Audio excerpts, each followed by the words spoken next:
네, 안녕하세요. 린드우드입니다. 오늘은 아우디가 기계식 토센 콰트로를 지금 현재 2023년까지 계속 사용하고 있는 남겨놓은 이유를 설명드리려고 합니다. 사실상 전자식 상시사륜과 기계식 상시사륜 이 두 가지 시스템을 비교를 해보는 시간이 되겠고요.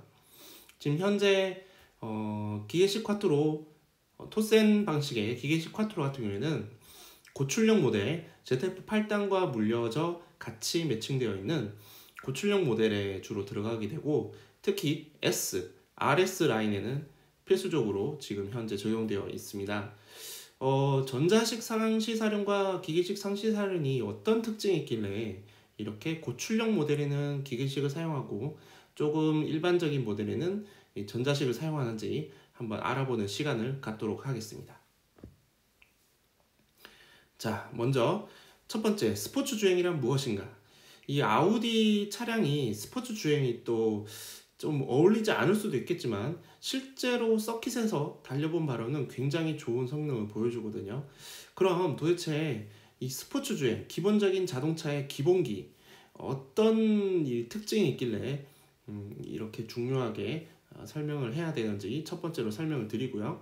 그 다음에 후륜에 구동력이 가야 하는 이유, 도대체 후륜 쪽에 구동력을 많이 보낸다는 게 어떤 의미인지를 설명을 드리겠습니다. 사실상 이 상시사륜이 존재하게 된 이유 중에 하나가 아우디 브랜드가 원래는 종치 방식의 전륜 구동을 만들던 브랜드였잖아요. 100년의 역사 동안 사실상 전륜을 만들던 브랜드가 갑자기 어느 순간 상시사륜 시스템을 도입을 하면서 사실상 사륜 구동 전문 브랜드가 되었는데, 그 이유를 이제 설명을 드리려고 합니다. 그리고 세 번째, 코너링 중에 자동차에게 일어나는 일. 코너링 중에 과연 어떤 현상이 일어나길래 이 제가 설명드리는 전자식과 기계식의 차이점을, 코너링 중에서 어떻게 차이점이 발생하는지를 설명드리고요. 마지막으로 전자식과 기계식을 직접적으로 비교를 해서 설명드리는 시간을 갖도록 하겠습니다. 출처는 제가 항상 이제 애용하는 이 세 가지 사이트, 아우디 해외 공식 홈페이지, 그리고 기술 포털, 미디어 센터. 사실상 아우디의 기술 자료들은 이 세 가지 홈페이지에서 웬만큼 다 찾으실 수 있고요. 개인적으로 제가 자동차 리뷰어분들이 아우디의 정보가 너무 없어서 리뷰 내용 중에서 틀린 내용이 굉장히 많이 보이거든요. 그래서 웬만하면 이 홈페이지들을 참고를 하셔서 좀 더 올바른 정보로 리뷰를 해주셨으면 정말 감사하겠다라는 말씀을 드리고 싶습니다. 그래서 이렇게 링크를 제가 항상 이 프레젠테이션 할 때마다 공유를 드리는데, 한 번씩 한번 들어가 보시면 재밌는 자료들이 많거든요. 그래서 꼭 한번 방문해 보시는 걸 추천드립니다. 네, 첫 번째로 스포츠 주행이란 무엇인가에 대해서 설명을 드리려고 하는데요.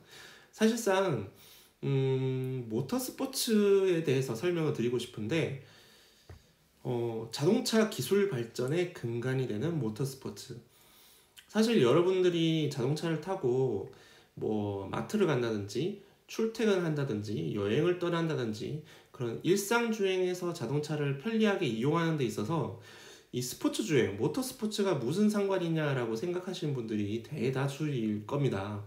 그런데 실제로 이 일상에서 어떤 자동차의 기술 발전보다 모터스포츠를 통한 기술 발전이 훨씬 더 빠르고, 그 다음에 더 이 다양한 기술들이 개발이 되었거든요.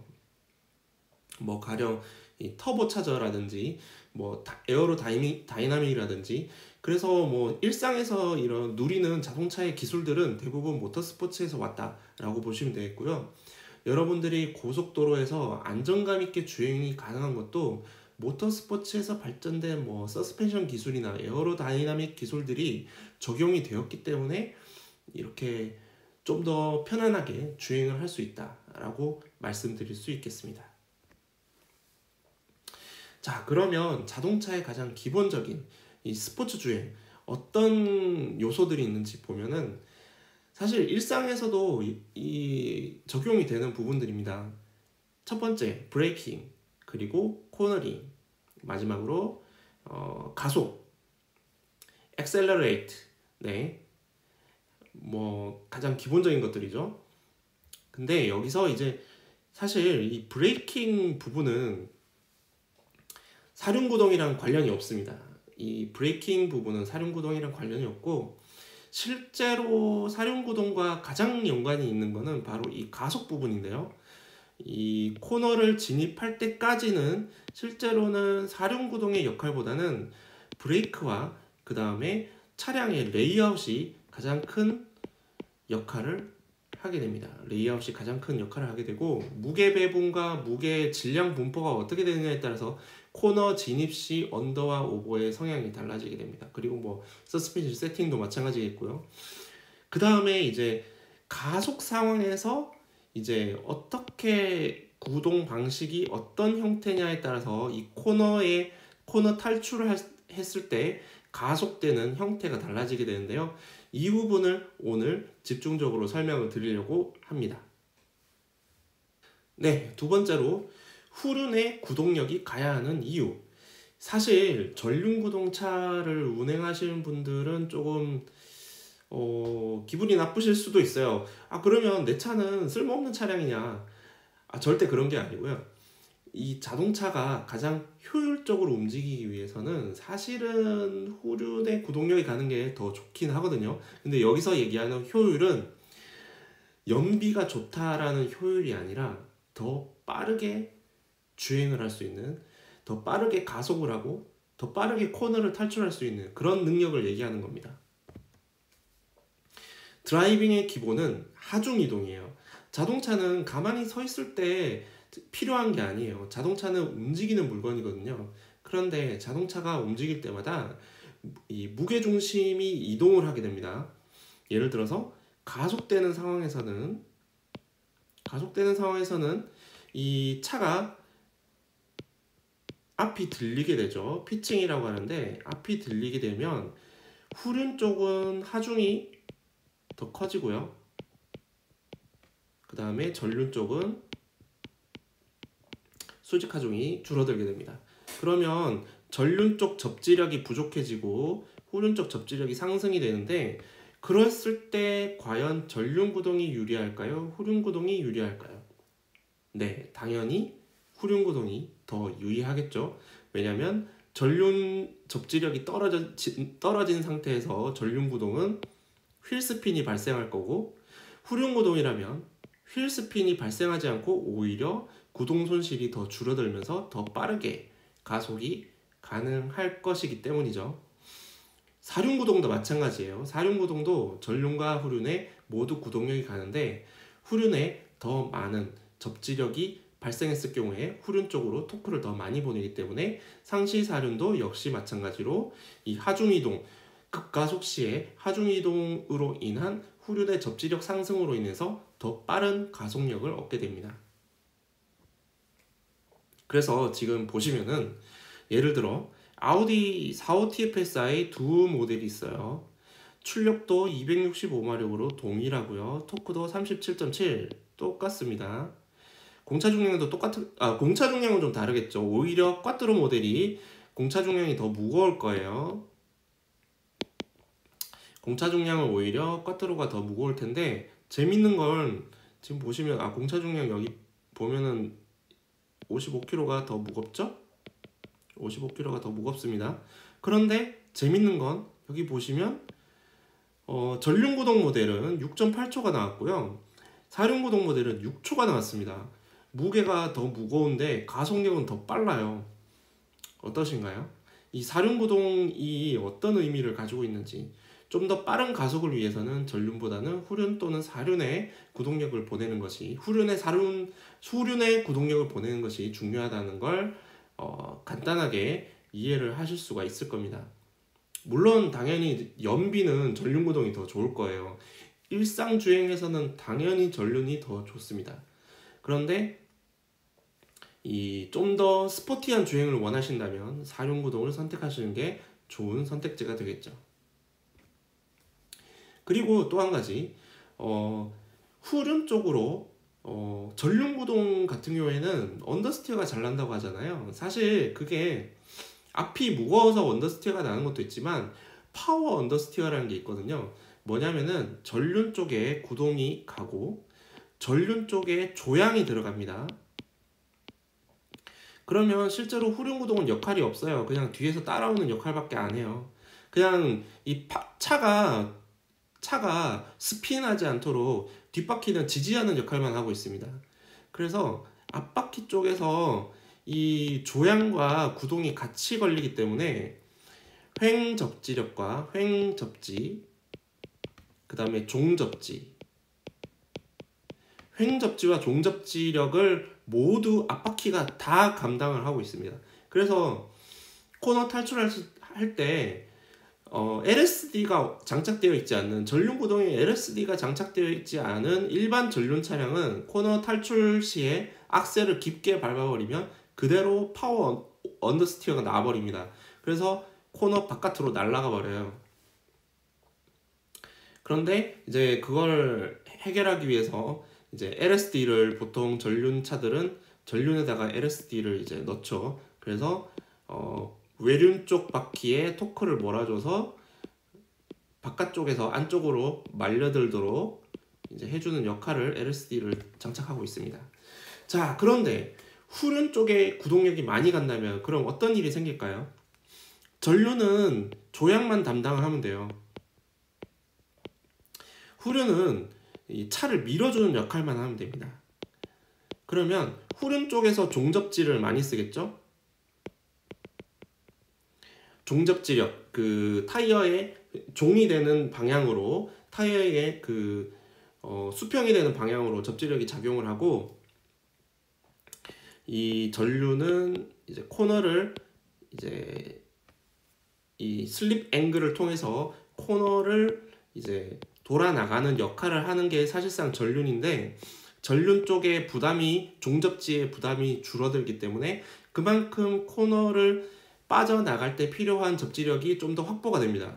그만큼 후륜 쪽에 토크가 많이 갈수록 전륜에 여유가 생기기 때문에 코너를 탈출하기가 좀 더 용이하겠죠. 그래서 굳이 LSD가 꼭 없더라도, 물론 있으면 좋겠지만요, 없더라도 굉장히 빠른 속도로 탈출을 할 수 있는데, 후륜구동, 오리지널 후륜구동은 완전히 분리가 돼 있잖아요. 전륜은 조향만 담당하고 후륜은 가속만 담당하고. 그런데 이제 사륜 같은 경우에는 그러면 과연 어떻게 될까요? 오늘 하고 싶은 얘기는 바로 이 코너링에서 사륜의 상황을 얘기 드리고 싶은 겁니다. 자, 세 번째, 코너링 중에 자동차에게 일어나는 일. 자, 코너링 중에 자동차는 어떤 현상이 일어날까요? 뭐 당연히 횡지가 걸리고 슬립 앵글이 전륜에 발생을 하고, 그 다음에 언더스티어, 오버스티어가 발생하고. 그런데 그것보다도 의외로 모르시는 분들이 꽤 있는데, 코너링 중에는 네 바퀴의 회전수가 달라집니다. 자, 볼까요? 지금 전륜이 이렇게 돌아가 있죠? 왼쪽으로 코너링을 돕니다. 후륜은 그대로 따라가는 형태고요. 자, 보시면 여기가 코너링 원의 중심축이라고 했을 때,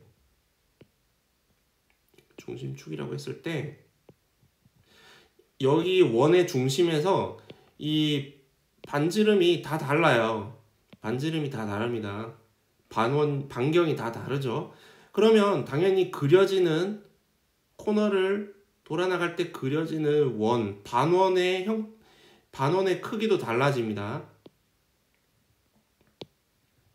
그러면 이 네 바퀴의 회전 수도 다르겠죠. 자, 이게 핵심 포인트예요. 회전 수가 다르다. 자, 그렇다는 얘기는, 자, 여러분, 디퍼렌셜의 역할이 뭔가요? 자, 후륜 쪽에 디퍼렌셜이 달려 있어요. 후륜 쪽에 디퍼렌셜이 달려 있습니다. 후륜 쪽에 오픈 디퍼렌셜이 달려 있다는 건 후륜 우측 바퀴와 후륜 좌측 바퀴의 회전수 차이를 허용을 해주는 거죠. 오픈 디퍼렌셜 역할. 자, 그러면 전륜에 디퍼렌셜이 달려 있으면 무슨 역할을 하나요? 역시 마찬가지로 오른쪽 바퀴와 왼쪽 바퀴의 회전수 차이를 허용을 해주는 게 디퍼렌셜의 역할입니다. 자, 전륜 두 바퀴의 회전 수 차이가 보이시죠? 그래서 오픈 디퍼렌셜이 회전수 차이를 허용을 해줬습니다. 후륜 우측 바퀴와 왼쪽 바퀴의 회전수 차이가 보이시죠? 그래서 오픈 디퍼렌셜이 허용을 해줬습니다. 그런데 만약에 이 차량이 사륜 구동이다. 그러면 센터 디퍼렌셜이 있을 거잖아요. 구동력이 여기서 나올 테니까 변속기를 통해서 여기서 나오겠죠? 그러면 사륜 구동 차량이면 이 센터 디퍼렌셜도 전륜과 후륜의 회전수 차이를 허용을 해줘야 한다는 얘기거든요. 그렇지 않나요? 전륜과 후륜의 바퀴의 회전수가 모두 다 다릅니다. 네 바퀴의 회전수가 다 다르다는 건 후륜 디퍼렌셜은 후륜의 회전수 차이를 허용을 하고 전륜 디퍼렌셜은 전륜의 회전수 차이를 허용한다면 센터 디퍼렌셜은 전륜과 후륜의 회전수 차이를 허용을 한다는 뜻입니다. 그래서 실제로 4x4 이 오프로드용 사륜구동 차량은 여기에 센터 디퍼렌셜이 오픈 디퍼렌셜로 되어 있고 이 오픈 디퍼렌셜을 락 시키는 기능을 가지고 있습니다. 락 시키는 기능을 가지고 있어서 험로 탈출 시에는 네 바퀴를 모두 묶어버립니다. 락킹을 해버려서 이제 험로 탈출하다가 이제 일반 도로에 와서는 이 락을 풀어줘야 해요. 왜냐면은 도로는 접지력이 좁잖아요. 그래서 네 바퀴의 회전수 차이가 모두 다르게 발생했을 때 이 센터 디퍼렌셜의 락을 풀어주지 않으면 바퀴가 질질 끌리게 돼요. 무슨 뜻인지 아실 거예요. 이 4x4 오프로드용 차량 타신 분들은 무조건 아시는 내용입니다. 자, 그러면 이걸 상시사륜에 적용을 한다면 어떻게 될까요? 상시사륜은 이걸 어떻게 해결을 해야 할까요? 네, 4x4는 락과 언락을 할 수 있잖아요. 수동으로. 락과 언락을 수동으로 할 수 있는데 상시사륜은 수동으로 하는 게 아니라 무조건 구동이 가는 거잖아요. 그러면 이거 어떻게 할까요? 네, 다음 챕터에서 설명드리겠습니다. 자, 네 번째 마지막입니다. 전자식 상시사륜 코너링 그리고 기계식 상시사륜 코너링. 아까 방금 세 번째 챕터에서 설명드렸듯이 코너링 상황에서 네 바퀴가 모두 다른 회전수로 돈다고 설명을 드렸습니다. 자, 먼저 전자식 사륜을 볼까요? 코너링 중에 토크 분배 능력이 줄어든다. 전자식 다판 클러치 방식의 사륜은 락킹 방식입니다. 아까 4x4 말씀드렸죠? 4x4처럼 다판 클러치가 이렇게 있고 후륜과 전륜을 얘가 착 붙으면서 락을 시켜주는 방식이에요. 지금 되게 심플하게 그렸는데 이 락킹 방식입니다. 그래서 이 두 개의 축을 하나로 묶어버리는 역할을 합니다. 그런데 자, 앞바퀴, 뒷바퀴가 서로 다른 회전수로 코너링을 돌아 나갈 때 가운데 다판 클러치가 있을 거 아니에요? 다판 클러치를 락을 할 수 있을까요? 없을까요? 불가능합니다. 아까 4x4 예를 들었죠? 4x4처럼 락을 시켜버리면 한쪽 바퀴가 질질 끌려버려요. 뒷바퀴가 끌릴 거예요. 아마 제일 회전수가 적은 바퀴가 끌려 나갈 겁니다. 혹은 뭐 앞바퀴가 끌릴 수도 있겠죠. 지금 노면 접지 상황에 따라서. 어쨌든 그러면 당연히 바퀴가 질질 끌리면 여기 디퍼렌셜이 박살이 나든 앞에 디퍼렌셜이 박살이 나든 센터 트랜스포 케이스가 박살이 나든 어딘가는 박살이 나요. 그래서 이 네 바퀴에 데미지를 주지 않기 위해서 디퍼렌셜에 데미지를 주지 않기 위해서 다판 클러치를 결국에는 풀어줄 수밖에 없어요. 다판 클러치를 슬립을 시켜버릴 수밖에 없습니다. 그러면 당연히 토크 분배 능력이 떨어진다. 코너링 상황에서는 다판 클러치를 풀어줄 수밖에 없으니까 물론 완전히 풀진 않겠죠. 약간은 슬립을 시킬 겁니다. 그래서 토크 분배 능력이 예를 들어서 전자식 사륜의 예를 들어 꽈트로 울트라 같은 경우에는 전륜의 100% 그리고 락을 시켰을 때는 전륜의 50% 후륜의 50%. 근데 실제로 노면의 접지 상태에 따라서 락이 됐을 때는 전륜의 0%, 후륜의 100%가 될 수도 있고 전륜의 100%, 후륜의 0%가 될 수도 있습니다. 왜냐하면 락킹 방식의 장점은 이 바퀴 한쪽이 공중에 붕 떠서 돌더라도 이 축이 락이 되어 있기 때문에 후륜은 무시하고 그냥 돌 수가 있거든요. 그러면 노면 접지가 여기가 0이라고 해도 후륜은 100이 될 수가 있죠. 전륜 편향 상시 사륜이라고 해도 후륜의 구동력을 100을 보낼 수가 있습니다. 그런데 만약에 이 락이 풀려버린다면 100을 못 보내겠죠. 그 몇 %까지 갈 수 있을까요? 그거는 제조사가 알고 있을 거예요. 몇 %까지 갈 수 있는지는 제조사가 알고 있을 거고, 저는 일단 여기까지만 말씀을 드릴 수 있습니다. 타판 클러치 락을 못 시키기 때문에 어쨌든 이 타판 클러치 락킹 방식의 장점을 살릴 수가 없다라는 게 핵심 포인트고, 타판 클러치는 또 이 열 관리가 중요하거든요. 클러치가 습식으로 되어 있기 때문에 오일 관리가 중요해요. 오일이 변형이 되면 어쨌든 클러치에 데미지가 가고, 트랜스퍼, 최악의 경우에는 트랜스퍼 케이스조차도 데미지를 먹을 수 있는 그런 부분이 발생을 합니다. 그래서 다판 클러치, 전자식 다판 클러치 방식은 보면은 뭐 유튜브에 영상이 많지만 이 과열이 돼서 기능이 정지하는, 사륜 분배 기능이 정지하는 영상도 꽤 많이 올라오거든요. 그래서 이런 부분에, 내구성적인 부분에 있어서 단점이 생길 수밖에 없다 라는 게 어떻게 보면 이 전자식 방식의 단점이 되겠습니다.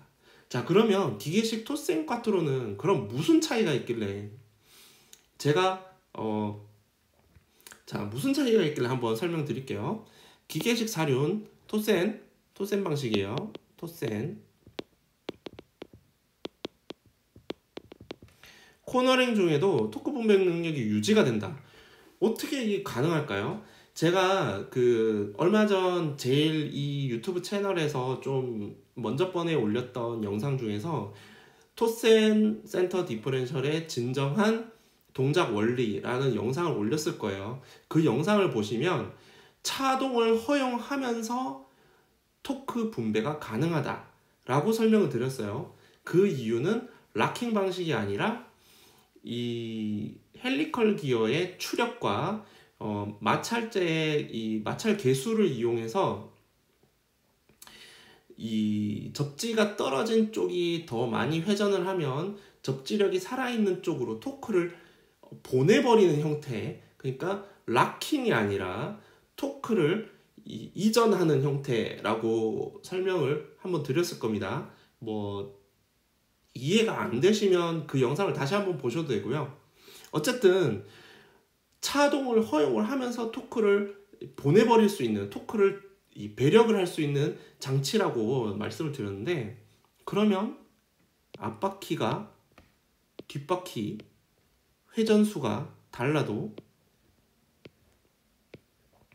여기는 센터 디퍼렌셜은 차동이 자연스럽게 되고 있죠? 토센은 차동을 허용을 하니까요. 토센은 차동을 허용하면서도 토크 배분을 할 수가 있습니다. 그래서 예를 들어서 코너링을 하고 있는 와중에 갑자기 앞쪽에 뭐 모래밭이나 아니면 물 웅덩이가 나타났어요. 그러면 일반적으로 아까 전자식 같은 경우에는 코너링 상황에서 다판 클러치를 물릴 수가 없기 때문에 순간적으로 후륜 쪽에 토크를 보내기가 힘듭니다. 그런데 토센은 그런 거 다 무시해버리고 차동을 하고 있으니까요. 차동하는 상태니까 여기가 락킹이 안 되는 상태겠죠? 그 상태에서 후륜으로 바로 토크를 보내버릴 수가 있습니다. 그러니까 훨씬 더 도로 환경이 코너링이든 직진이든 상관없이 이 차동을 허용을 하면서 토크 배분을 할 수 있다. 그런 장점이 되겠습니다. 코너링 상황에서도 앞뒤 토크 배분 능력이 그대로 유지가 됩니다. 그래서 사실 기계식과 전자식을 실제로 도심에서 타보시면 차이가 없어요. 차이가 전혀 없습니다. 솔직히 저도 못 느끼겠어요. 그런데 와인딩을 타보면, 특히 와인딩에다가 예를 들어 빗길이다 혹은 눈길이다 그러면 뭔가 묘하게 차이가 좀 있어요. 묘하게 뭔가 느껴지긴 합니다. 물론 이게 그냥 제 기분 탓일 수도 있겠지만, 일단 이론적으로 센터 디퍼런셜이 락이 되는 방식인지, 락 방식인지, 락킹 방식인지, 아니면 디퍼런셜을 허용하는 디퍼런셜 방식인지에 따라서, 토센 방식인지에 따라서 동작 원리가 명백하게 다르기 때문에 그 차이가 몸으로 체감이 될 정도의 어떤 부분이 될 수도 있다 라고 설명드릴 수 있겠습니다. 네, 제가 설명드리고 싶은 내용은 여기까지고요. 네, 감사합니다. 자, 마무리 정리를 좀 해보겠습니다. 사실 아우디가 토센 센터 디퍼런셜을 1983년부터 적용을 한 걸로 알고 있고, 지금 벌써 40년째 토센을 계속 유지를 하고 있습니다. 꽈트로의 역사가 40년이 넘고요. 43년 정도 되고, 베벨 기어 타입을 한 3년 정도 쓰다가 토센으로 넘어왔는데, 토센 중간에 크라운 기어가 잠깐 있었지만 크라운 기어는 한 몇 년 쓰다가 말았어요. 결국에는 토센으로, 지금 토센 CSM으로 넘어왔는데, 요거는 제가 다음에 토센의 종류에 대해서 프레젠테이션 한 번 더 설명을 드릴게요. 콰트로의 역사를 한번 설명을 드리고, 이 토센 방식이 완벽한 시스템은 아닙니다. 분명히 완벽하진 않아요. 오히려 전자식이 더 뛰어난 상황을 보일 때도 있습니다. 특히 험로 탈출이라든지, 전자식은 소프트웨어로 제어가 가능하기 때문에 필요한 상황에 따라서 사륜을 뺐다가 넣었다가 할 수 있기 때문에 연비, 효율 쪽에도 좀 더 좋을 수도 있고, 그 다음에 원하는 동작을, 좀 더 운전자가 원하는 동작을 의도적으로 만들어낼 수 있겠죠. 그런데 이 기계식 토센이 이런 장점이 있다 보니까 사실 감성적으로, 혹은 좀 이 아우디의 역사 헤리티지가 있는 부분이 기술이잖아요. 그래서 개인적으로는 기계식을 좀 더 선호하는 편입니다. 그래서 물론 전자식이 안 좋다는 건 아니고요. 둘 다 나름의 장점이 있지만 이런 차이점이 있다. 분명히 아우디가 기계식 토센 콰트로를 지금 현재 40년 동안 2023년이 된 시점까지도 차량에 적용을 하고 있는 이유는 분명히 존재하고 있다 라고 설명을 드릴 수 있겠습니다. 네, 지금까지 이 아우디가 기계식 토센 콰트로를 아직까지도 남겨놓은 이유에 대해서 설명을 드렸습니다. 프레젠테이션 재밌게 봐주셔서 감사합니다. 린드우드였습니다.